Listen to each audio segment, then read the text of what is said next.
This jog, this thing, this has been driving me crazy. Hey guys, welcome back to the channel. Now, in a recent video, I showed you how to crank these socks, contrasting heels and toes, on a circular sock knitting machine. But I will tell you what has been keeping me up at night, and that is this jog. This has been driving me crazy. And so today we're gonna knit these contrasting heels and toe socks with a different method where we will hopefully avoid any sort of disruption to the color pattern in your yarn. Hey there, welcome back to the channel. I am Felicia from SweetGeorgia and also the School of SweetGeorgia. Today, I want to show you a different way of cranking these socks on a circular sock knitting machine. These are socks that we cranked recently in another video to make contrasting cuffs, heels, and toes using the circular sock knitting machine. In these socks, I am using a yarn that we dyed specifically for our SweetGeorgia Secret Stash Club. This is the June installment called Lightning Rod. And you can see this is how it comes in the skein form. And then you can see this is how it looks when it's opened up. You can see chunks of blue, you can see chunks of purple, orange, yellow, and some white. And so the way that it's dyed, where the color is painted across the skein, the colors will pool and repeat. And so the first time I cranked a sock with this yarn, I got this. So this is entirely made with that one yarn, no changing colors, no nothing. And this is what came out of it. And I absolutely loved it. You can see sort of the pooling of the colors created these stripes. And so these stripes look really, really great. They look really consistent. They appear very consistently. And so when I went to crank these socks here, you can see that the technique that I used to make the contrasting heels and toes was to use a faux Russian join technique. And the benefit of using that technique is so that you don't have any ends to weave in at the end of the process. And so you can change colors, make a whole bunch of stripes, and then you're basically taking two strands of yarn and interlocking the old yarn with the new yarn like so, and knitting those together. And so then you will basically have woven in the ends as you've been knitting them. So the problem here, and what caused this jog in the color patterning here, is that I cut this main yarn. And when I cut the main yarn, I'm taking a length of it out to weave in to the sock. So I'm cutting off the yarn, wasting a few inches at that end, and then when I restart the yarn, again, I'm wasting a few inches. Maybe if it's just 2 inches, 3 inches, but you can see that if you were to take a chunk, 4 inches, 2 inches, 5 inches, whatever, a chunk out of this skein, and you're continuing to knit in the round, all of a sudden your colors are going to shift. Your patterning is going to shift a little bit across the fabric. So we want to avoid that. And so we can avoid that by avoiding cutting altogether. So what I'm going to do is I'm going to crank another pair of socks. And what I want to do is, rather than cutting this main yarn, I'm going to leave it as is and work around it. And hopefully then we can avoid having a jog where the heel happens. So let's go ahead and crank another pair of socks. So the first thing that I'm doing is I'm hanging my cast on bonnet. I'm going to add my waste yarn. This is where you want to make sure that all of your latches are open.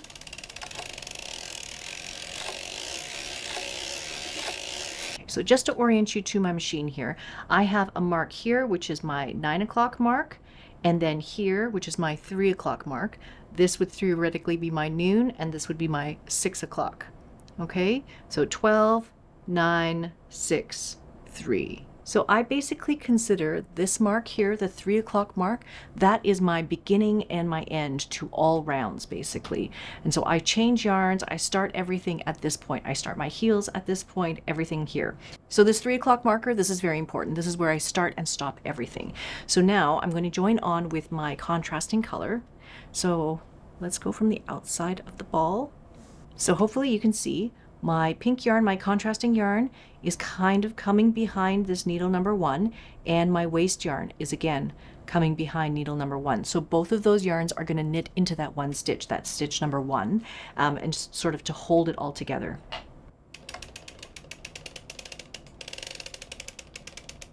Okay, then I'm just going to reset my counter, and I'm going to crank around 20 times. Yeah. I put my heel spring on. So I put the heel spring on for the entirety of my socks. Not everybody knits this way. Some people just put on the heel spring for the heel portion. I keep it on for the entire time.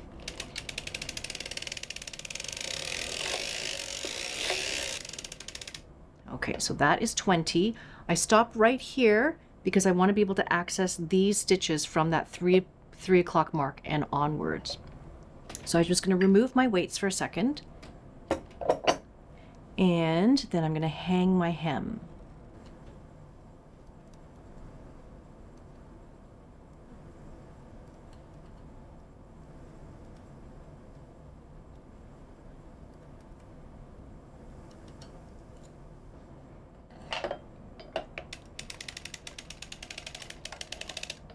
Now we're going to join the main color in. Just going to continue cranking around until I get to that mark, that 3 o'clock mark. Okay, and then I want my old yarn to come around needle number 1. Then I'm going to pop my new yarn in and also have it knit needle number 1. Okay, so those two are being knit in together.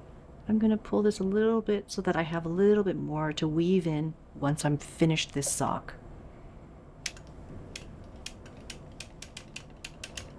Okay, I'm going to add my heel spring again.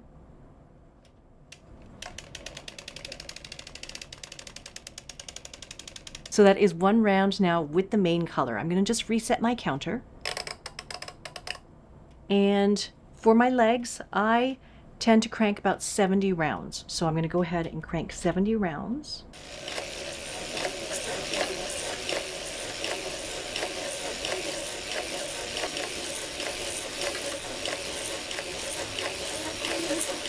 So that is 70 rounds. I'm going to stop right here, right at sort of my 6 o'clock mark, so that I can get ready to change for the heel. So what I'm going to be doing is I'm going to be changing colors for the heel with my sort of with my needle number 1 marked here. I actually go 2 needles in, and then I'm going to raise up the back for the heel. So I'm basically making a deeper heel, not just to the halfway mark, but a little bit past the halfway mark. So 2 needles past the halfway mark. So I'm going to pick up all these needles in the back. Okay, looking at this side, I have my needle marked here, and I'm going to go 1, 2, and then I'm going to lift up these needles. Okay, so I'm making a heel that's a little bit deeper than halfway.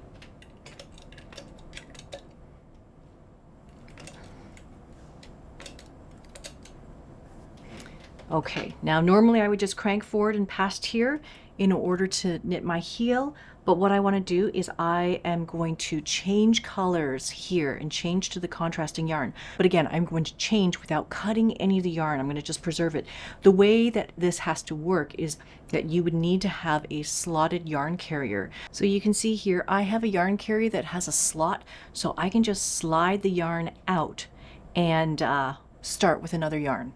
So I can basically just remove this. If you didn't have a slotted yarn carrier, then you do actually have to cut your yarn in order to get it out of the way. So I am ready to knit the heel now. I'm just going to knit right past.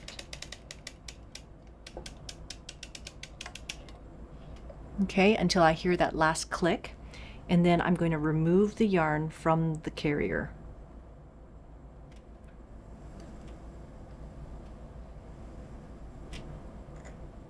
And then I'm going to remove the yarn from the mast as well. So I'm going to unthread all of this. Just going to hold it here to get it out of the way for a minute. Okay, so I'm putting in my contrasting yarn. I am bringing my yarn carrier back to the corner of where that heel is going to start, and I'm going to thread it for my contrasting color now. Okay. And so my main color yarn, I just have it tucked to the inside of the sock, but I'm trying to position it in a way where it's not going to interfere with the yarn carrier as I knit. Okay, so the first thing that I'm going to need to do is I'm going to raise up this needle, keeping the heel spring on.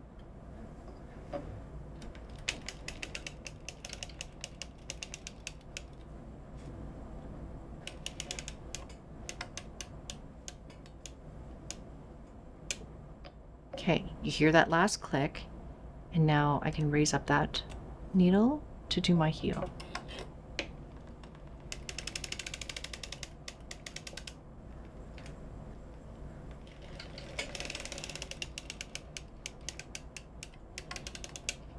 Okay, can lift up the next needle.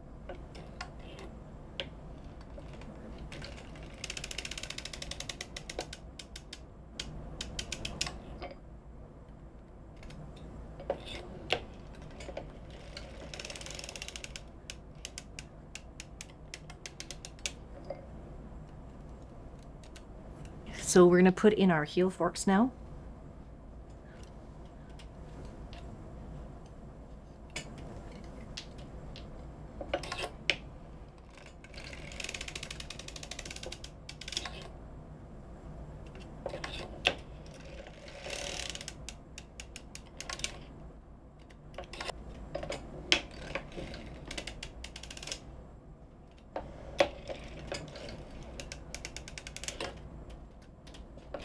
Okay, so that is the last needle that I need to wrap.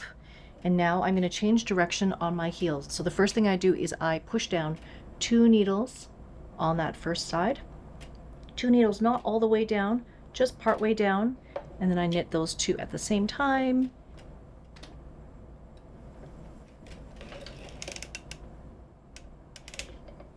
Okay, and that last stitch did not knit, so we're just going to fix that one.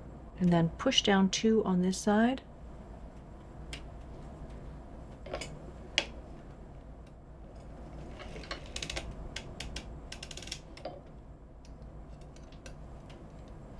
Now that we've done 2 on this side and 2 on this side, we can just continue pushing down 1 needle at a time to finish off this heel.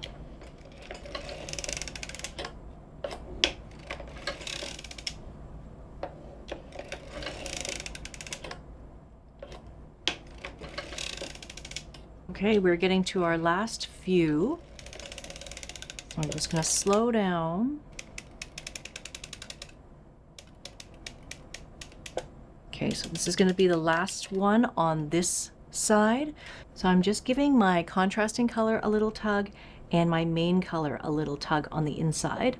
So that way when I knit all of these together, that it will close up that hole a little bit.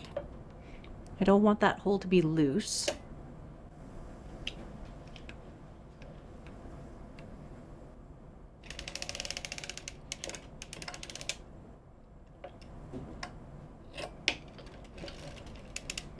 Okay, so now I'm going to stop my carrier at the 6 o'clock position, and I'm going to push all the needles down because I'm going to change back to my main color now. So again, this part's really important to make sure all of your latches are open. So I'm going to knit around very slowly. I know that when I get to this point, I'm going to cut my yarn, so I don't need this contrasting color anymore. I'm going to cut that yarn. And then I'm going to rethread my machine with the main color yarn. Put the heel spring back in, okay? And so when it gets to that needle number 1 position, I'm going to change my yarns. Okay, so I'm going to take my contrasting color out here, and I'm going to feed this back in through my slotted yarn carrier.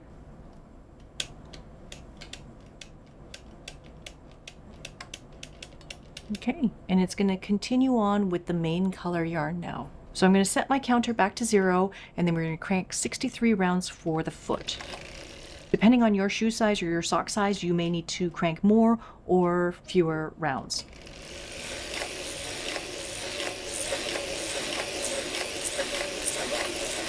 Okay, 63. So again, we're going to change for the toe. We're going to change colors for the toe. And so in this case, I am doing 50% of all of my needles are going to be used for the toe. So again, I'm going to crank past. Then I'm going to take my yarn out.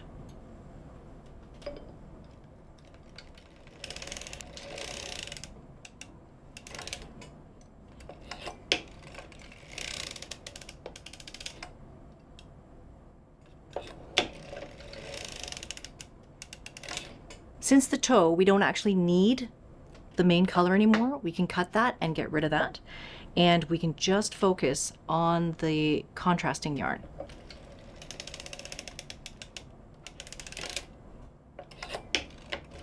So that is the last needle that I have to work for the toe. And so I'm going to stop my yarn carrier at the 6 o'clock position, and then I'm going to add in my waste yarn, and I'm going to finish off my sock by closing down all of these needles here. I'm going to push down all these needles, make sure that all the latches are open. This is the finishing.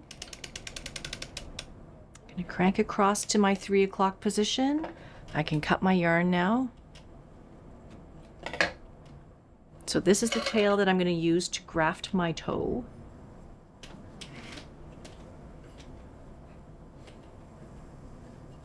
Okay, and then adding in my waste yarn. I'm going to have that overlap a little bit.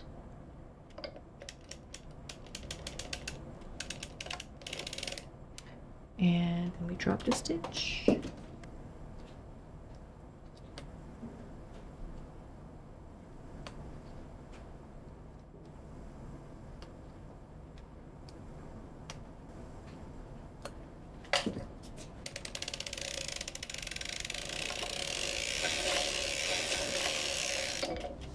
So there we have it. There is your contrasting heel, cuff, toe, but no jog. So that is just another way of making a contrasting heel and toe with a circular sock knitting machine. In this case, you don't necessarily have to cut your main yarn if you don't want to. If you want to make a scrappy sock and you want to join a whole bunch of different yarns, then I would recommend that Russian join technique or the faux Russian join technique. But if you just want to do one change where you make a contrasting heel, then keep your main yarn connected. Don't cut it or anything like that. And so there you have it, 2 socks. So thank you so much for watching. If you like these episodes about the circular sock knitting machine, I do make a number of videos about them. We do make this yarn, new different kinds of colorways and yarns every month in the Secret Stash Club for SweetGeorgia, so you can find us there. So thank you so much for watching, and I will see you in the next one. All right, bye for now.